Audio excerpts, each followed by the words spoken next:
Hey, this is Dylan, the creator of Castmaker and now Project Depths, and I'm just going to give a basic rundown on how this game works, how progression is, and just a couple of other important things. So really the main sort of gimmick or gameplay elements of this game is that it's sort of like Metroid, except that the items are completely randomized every time you play it. Like for example, I can't get through here because I don't have a missile that lets me break those walls. So I have to explore over here.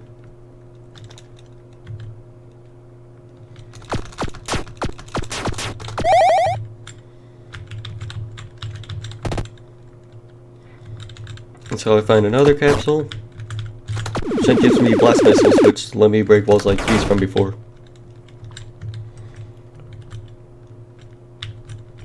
Then for instance, right here, there's these walls which I can't break no matter what I do. So I'm gonna have to remember that for later. So I go here. Now I get the blast shot, which is just like the missiles, except that they have unlimited ammo. Only thing is that they can't break as many walls, like they can't break these brown ones. Just a little missile pickup.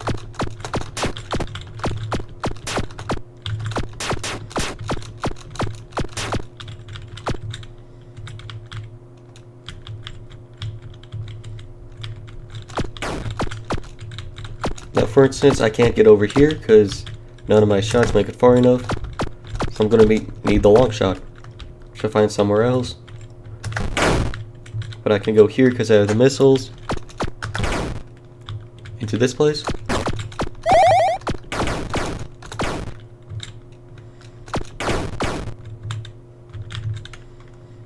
But I can't get up here because I don't have the grapple beam. And then so on and so forth. I got the blast shot from earlier. I'm able to go over here, break these walls.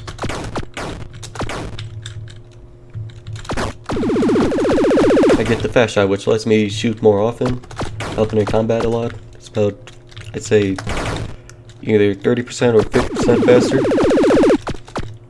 Now I got the long shot, which allows me to just, well, makes combat a lot easier, and then able to get into this side.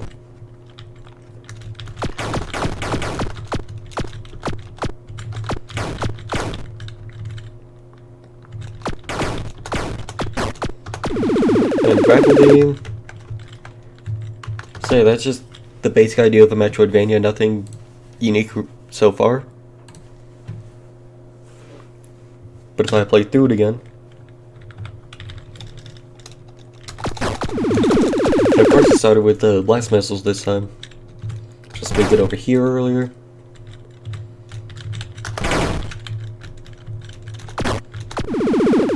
Got some more so I don't run out of ammunition as easy. Able to get over here. And launch shotgun.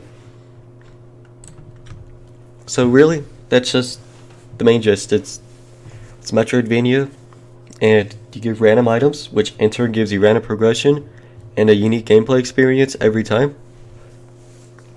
But of course, that'll be a pain for like all the item shuffling. If all the items could be anywhere on the map, and I don't want you getting, for instance, a really complex item. We just need the blast shot to break a wall. So the way that this game works is that here's the map. Here's the later map. Later, so on and so forth. So the way that the item generation works is that it's divided into 5 areas.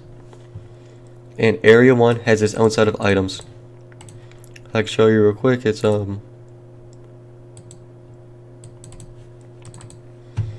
Area 1 has the blast shot, two missile upgrades, health, long shot, fast shot, and the grapple beam.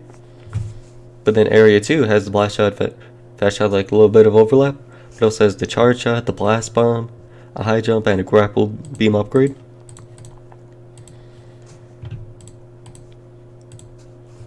And then what's really keeping you from progressing, like let's say, all the way to over here in Area 4? We see, of course, this is Metroidvania, so if we check over here, this is the room which is right here. And we can't get over here because these walls block us. And as I showed earlier, can't get over here because these ones block us. So eventually you'll stumble upon a dungeon, which is right here. Then these are also randomized, but each dungeon is self-contained. So like this could have a key which lets me open that door, this could have a missile upgrade, this could have something else, this could have health, you know. Then you fight a boss at the end and get a powerful upgrade, which in this case is the dual shot, which helps a lot in combat, but yeah. Now something important that I had when designing this game was I wanted the world to feel interconnected. Like this is even shown in the dungeon. Like when you enter, there's a little bit over here which you can get around and then go through here and pick up that item. Then if you go down this hole, then you end up here, which has an item, but it also shows you this area, which you're going to want to get to. And if you're looking at the map, that is right here. But then you look back, you get to the room right next to it.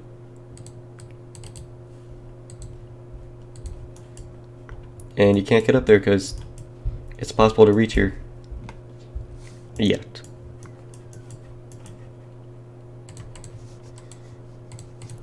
So really you just divide it up into areas where you get it's more simple items here and increasingly complex. So the world slowly opens up, but there's opportunities, there's sequence break, which I want to show you real quick. So back over here, you can't break these walls, and no matter how hard you try, you won't get it.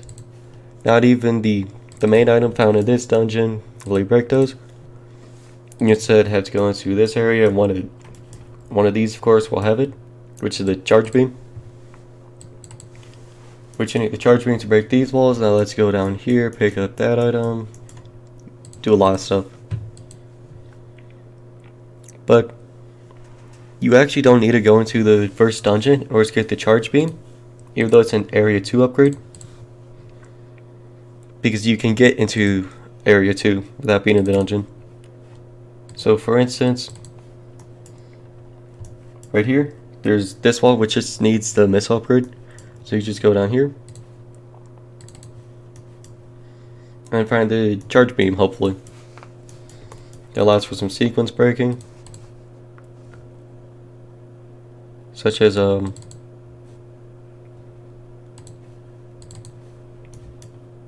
right here. To get to here, you need to use the light upgrade found in the first dungeon. But if you have the charge beam from area 2, you can break these walls, jump down here, then you end up here and use charge beam, completely skipping that item for the time. So that's just the basic progression on how this game works, without going too in depth. And yeah.